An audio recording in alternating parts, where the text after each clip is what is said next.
All right, welcome to our Wednesday evening Bible class. We are in Exodus chapter 20 tonight. If you've been with us over the last couple of weeks, we have seen the Israelites who have been released from Egyptian slavery finally reach this place where they're in the area of Mount Sinai, and that's when Jethro, Moses' father-in-law, had the discussion with him about organization and Moses taking too much on himself, and that wasn't good for him, nor was it good for the people. And so Jethro suggested an organizational model for them, and he obviously pointed out, if this is what God approves of, and it would be what God will ultimately approve of. And then in our last class, they are at the mountain, Mount Sinai, which is where, again, Moses saw the burning bush the first time, so God's brought them back again. And this is the location where they'll be for about 2 years, and they will receive the law here. They will construct the items of worship. They will construct the tabernacle. They will organize as a nation, and then they'll set off to determine whether or not they have the faith that it takes to actually enter into the promised land. So as we start in Exodus chapter 20, what we're getting is the foundation for the law. This is going to be the Ten Commandments, and the Ten Commandments are not the law. They're not the law of Moses. They're certainly not the law that we live under today, though in the New Testament 9 of the 10 are stated in principle or in statement, but this is not the law that we live under, nor was it the law they lived under. This was a foundation, and upon that foundation was built the various items of the law. These are like categories that God would expound upon more after he gave them these tablets of stone that had the Ten Commandments on them. So we're going to be in Exodus chapter 20 tonight, and we'll go through those Ten Commandments, and we'll go through the response of Israel to everything that was happening, and that's what we'll cover tonight. No, I think that's all. Okay, Exodus chapter 20, starting in verse 1. Oh, I should point out before we read this, I don't think that it significantly matters, but based on the reading of the end of chapter 19, when Moses is told by God to get off the mountain, go back down to the people, I think that this first part through this reading of about verse 17, which is the Ten Commandments, everybody's hearing this. Moses isn't yet back up speaking alone with God yet at this point, because the people become afraid from what they hear here when we get down to verse 18. So I think God's speaking to everybody here, or at least they're all hearing him. Verse 1. And God spoke all these words, saying, I am the Lord your God, who brought you out of the land of Egypt, out of the house of bondage. You shall have no other gods before me. You shall not make for yourself any carved image or any likeness of anything that is in heaven above, or that is in the earth beneath, or that is in the water under the earth. You shall not bow down to them nor serve them. For I, the Lord your God, am a jealous God. Now, we're going to stop there. That's not the end of the sentence, nor is it the end of that passage there. But I think it's significant where this starts. You remember in the New Testament when Jesus was challenged by his opponents to name the most important law, and he talked about, rather than identifying a law, he talked about categories, about loving God with all of your heart, soul, mind, and spirit. And then he said the second is like unto it, to love your neighbor as yourself. Well, that encompasses each of these categories under the old law, and they started with this category of your responsibility toward God, or their responsibility toward God. And that begins with a contrast, and that contrast is where they have been. God says, look, I'm the one who brought the plagues. I'm the one who brought you out of Egypt. I'm the one that's been provided for you. Now, the contrast that was when they were in Egypt, well, they had gods for everything. They had a god or goddess for fertility and for the water and for the land and the produce and for the sun and for the weather and for the volcanoes and the frogs. And they had a god for everything. And this God, the God of heaven, is saying to Israel, I'm the only one. All those gods that you grew up around, they weren't gods. I've already proven that to you. And so you have to recognize before this starts, you can't be the old person anymore. You can't be what you learned in Egypt and what you knew there. I am God, and I'm the only one deserving of your respect. No, I think you hit the nail on the head. That God here, in the same way when he was doing the 10 plagues, was purposefully trying to point out the flaws in the Egyptian God system. And here he says, you shall have no other gods before me. And he goes on to say, because I'm the one who's rescued you, I'm the one who's taken care of you, I am the only actual God there is.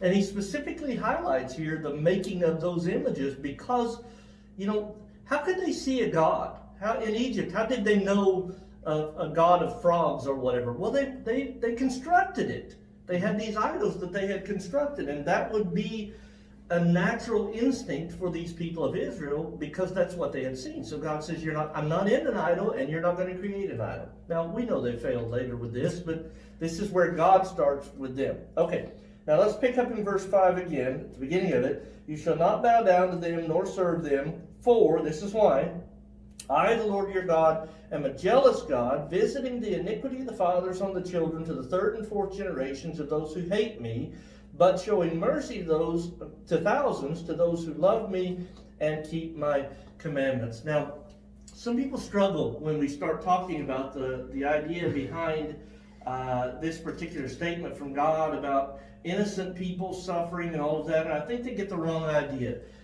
They read this and they get the idea that God is hurting somebody who's innocent for something that somebody else did. And that's not what's happening here. What he's talking about is withholding mercy.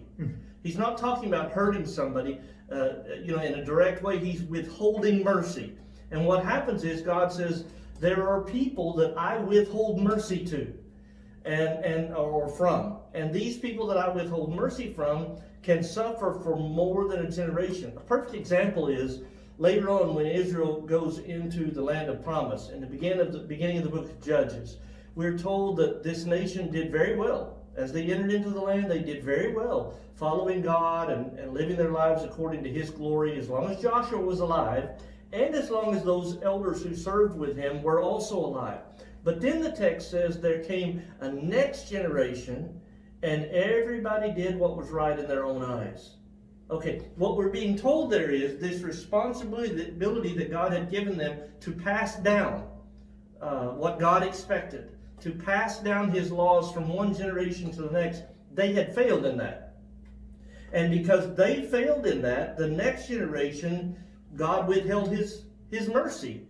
And they would end up being oppressed. And then they would cry out to God, and God would deliver them. And then the next generation, several generations there, deal with this continuous cycle of oppression, the consequences of the fact that they did not know how to honor God anymore. So because this one generation failed, many generations suffered. And that's the point he's making here. He is very merciful. When people seek to follow Him, God is very merciful and extends that mercy. But if we don't, if I walked away from God today in my life, that mercy would be gone. But what happens to those who learn from me and follow me in the next generation? They also will be without that mercy, won't they? And that's the point he's making to this nation. Yeah, what God's talking about here is obviously on a spiritual level, but we can understand it on a more practical level too, that our actions have consequences, and those consequences don't just apply to us. Like, we are paying for the consequences of things that have happened generations before us, and that's how it's been throughout all of human history. Yeah. Rightly so at times, yeah. And because of that, God's telling them here that what you do now in this time won't just affect you on a spiritual level, but it'll spiritually affect the people who have learned from you, from the people who are trying to carry on what you passed down. Yeah. Okay, verse 7. Continuing on. You shall not take the name of the Lord your God in vain, for the Lord will not hold him guiltless who takes His name in vain. Now, that gets so, I think, abused today. People read that and they think of a curse word. And, certainly it applies if you're using the name of God in a curse word. That is an application. But that's not the point he's talking about. He didn't say, you shall not say the Lord's name in vain. He said, take it. So what he's talking about here is the things that they're doing in their life. If you claim to be somebody who's following God, yet the life that you're living is different, you have taken His name in vain. If you claim to be something as a hypocrite, like the Pharisees in the first century, Jesus rebuked them on multiple occasions for being people who had figured out this system, if you will, how they could tell somebody, I promise to do this, in a sense, I promise to do something, and they would secure that promise by basing it on the altar or, something religious. But they had it set up to where they could manipulate it around, and it'd be like they had their fingers crossed. So somebody would say, well, that's a good religious person, and they swear something on the name of God, and so they're certainly going to keep it. But they weren't keeping it. So they were using God kind of as their witness, when in fact they were not doing what God expected them to do. That's taking the name of God in vain. So what he's saying here is, you can't be halfway. You can't be it, for our application today, a Christian on Sunday and, the world on Monday through Saturday. You just can't live like that. And so when we, as in our lives, in a sense, denigrate God's name to bring him to our level, or by our actions or whatever, we hurt the name of God in the eyes of the world. We have lost our respect for him. We have lost his holiness, and we are hurting God's way more than we're helping. Yeah, and I mean, I'll agree with saying that using God's name as profanity is wrong. Right. But I also don't think that's what is being talked about specifically here. I'll agree that hypocrisy comes into a big characteristic of what is wrong here, not using God's name in a hypocritical way that doesn't reflect him. I also see the idea of using God's name in a frivolous way is also being discussed here, that talking about God in any way that doesn't represent his holiness or his power or praise to him is in turn disrespectful. And especially in a Hebrew culture where they're receiving this, the name of God was held in very high regards. That's why we don't really see it used when we read about God in the Old Testament. They use a general term. They use the word Elohim, which we translate as God, but literally can mean any spiritual being. So this whole passage here is about showing as much respect to God as possible. They were afraid to even write it or say it. Right. They wouldn't even use the name of God. They had so much respect. Yeah. Okay, verse 8. Remember the Sabbath day to keep it holy. 6 days you shall labor and do all your work, but the seventh day is the Sabbath of the Lord your God. In it you shall do no work, you, nor your son, nor your daughter, nor your manservant, nor your maidservant, nor your cattle, nor your stranger who is within your gates. For in 6 days the Lord made the heavens and the earth, the sea, and all that is in them, and rested the seventh day. Therefore the Lord blessed the Sabbath day and hallowed it. Now this is the one that isn't brought up again as a part of New Testament Christianity of the 10. This is the one. But it's significant to emphasize what was being told to Israel here. And he's just said, you got to honor God. You don't build any idols before me. You have to respect who I am at all times. And then now he says, now you have to respect my day. And his day under that law was the seventh day. It was called the Sabbath, which means seventh. And so he says to them, I want to tell you that what's going to happen is you're not going to work on the seventh day. And you're not going to hire somebody else to work for you, or you're not going to make your kids work for you. You're going to learn to give this day to God. Now there's a whole lot of implications beyond that, in that it actually was being created to help them, while at the same time, certainly an important principle behind it was to trust in God and depend upon him. But the second thing is, they have already been practicing this, or at least learning to practice it. You remember when they were hungry and they didn't have anything to eat, and they cried out to God, and God brought all the birds at night, the quail, and then the next morning he brought that substance that they didn't know what it was, so they called it what, right? Manna, which means what. And he told them when he brought that, he said, look, every night you go gather up, or every morning rather, you go gather up enough for that day, but it won't keep overnight. And they tried it. It didn't. It had worms and it stank. It was rotten. It didn't keep. But he said on the sixth day, you gather up enough for 2 days, because on the Sabbath, on the seventh day, there won't be any out there. And that night, it'll keep, so you'll have it. And you know what? They didn't listen. Some of them didn't listen, and they went out to try to gather up on the Sabbath day, and it wasn't there. So God was trying to show them to trust in him, and now he puts that in their law and says to them, look, from this point going forward, there's going to be, on this seventh day, there's going to be a rest. There's going to be a day that's been given for me. And he bases it upon the days of creation. God created everything in 6 days, and the seventh day, he rested. And it's not because he needed rest. It's because he was presenting a principle that they needed to get in the future, that they would have to get and understand. And so he sets it up for them. So he says, you're not going to be involved in all this work. Now, later you'll learn that was more than just a day.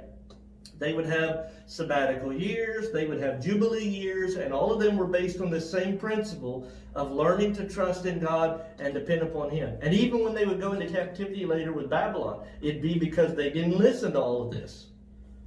Yeah, although this is not echoed in the New Testament as a commandment for us, the implications that you discussed some of, I find so amazing. One of my favorites that I don't think you touched on is the equality in faith. That when talking about the Sabbath and when talking about their faith, it doesn't matter if it's your child, female, male, your servant, head of a household, your wife, they all have the same equal role in their faith when it comes to the Sabbath, that it applies to all of them. Yep, and same responsibilities. Yeah. Okay, verse 12. Honor your father and your mother, that your days may be long upon the land which the Lord your God is giving you. Now, again, I know that I sound a little bit like a broken record here, but I think this is so misunderstood today.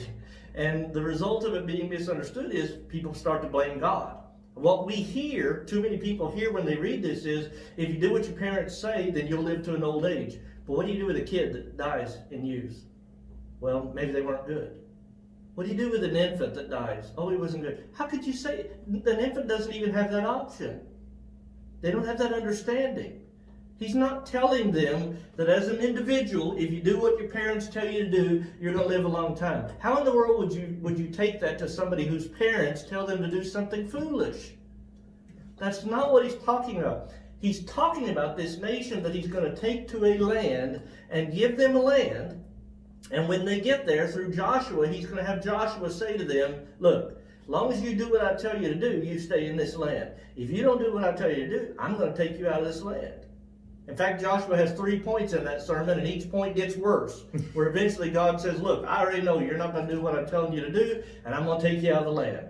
All right. The point he's making here is, look, if you people will pass down the law, and the kids, the younger generation, will listen to the law as their parents pass it down to them, then what will happen is this nation will get in their land, and they will stay there. He's talking about Canaan.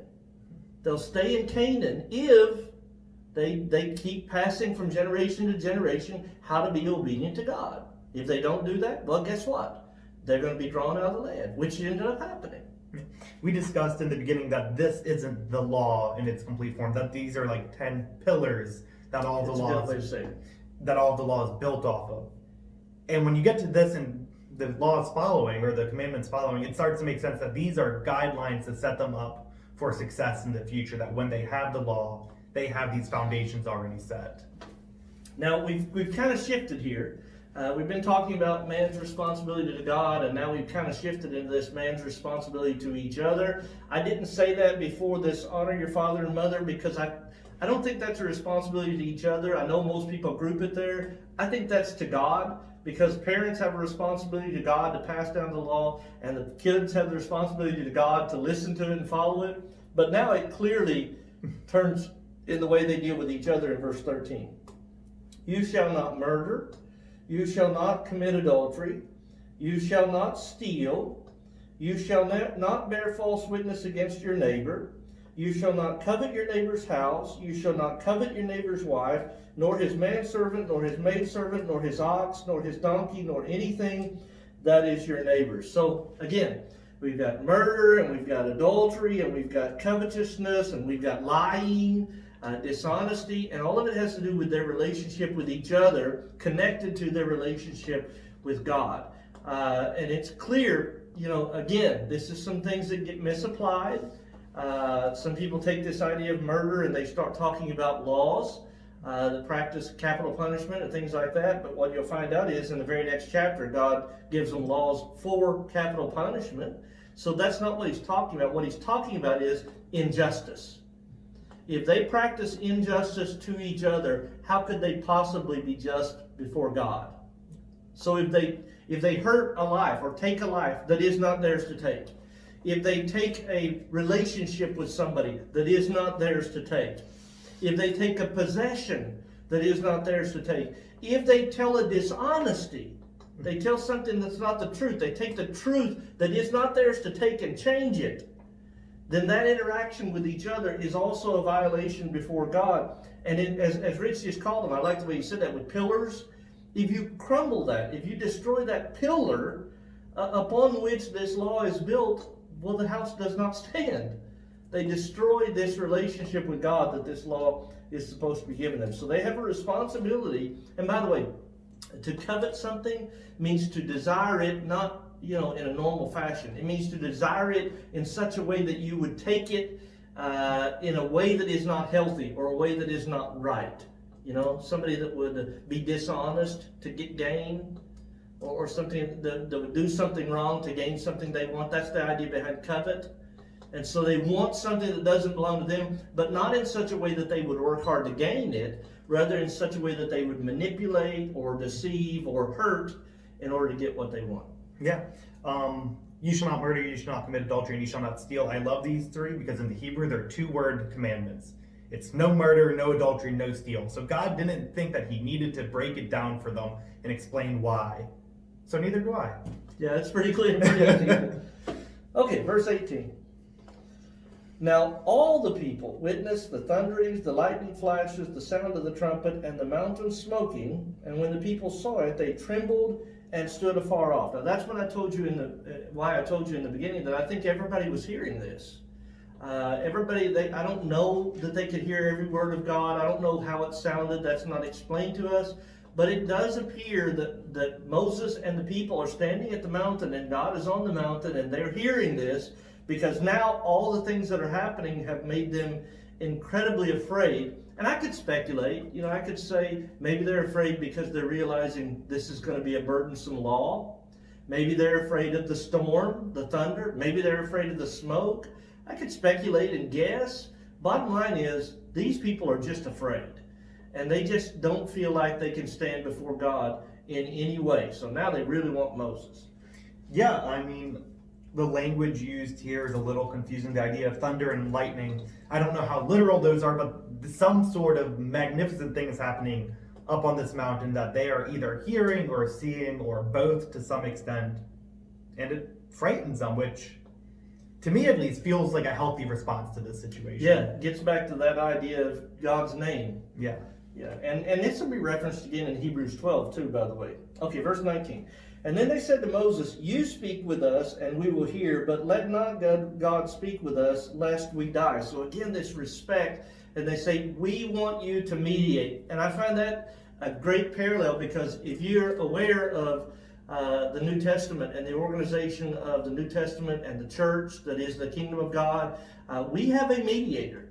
But we only have one, and that one mediator is Jesus the Christ. And it's interesting that one of the, at least a part of the idea that helps us to understand this mediator that we have is the work that Moses did. He is serving between the people. He's not the one that, like our mediator, that can save the people, but he leads them to that salvation.